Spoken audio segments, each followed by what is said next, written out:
Maths making easy. Laws of exponents. Negative power of a fraction.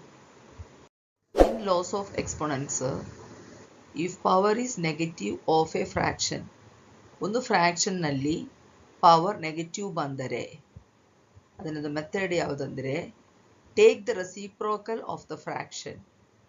First A by B fraction reciprocal ತೆಗೆಯುವಾಗ B by A ಬರುತ್ತದೆ.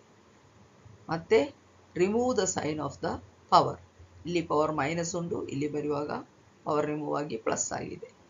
ಇದೇ rule follow ಮಾಡಿದರೆ ಇದರ problems ಈಸಿಯಾಗಿ ಮಾಡಲಿಕ್ಕೆ ಸಾಧ್ಯವಾಗುತ್ತದೆ. ಎಕ್ಸಾಂಪಲ್ಸ್ ನೋಡುವ. 2/3 whole to the power minus 2 is equal to 2/3 reciprocal 3/2 minus power becomes plus power. Minus 2 becomes plus 2.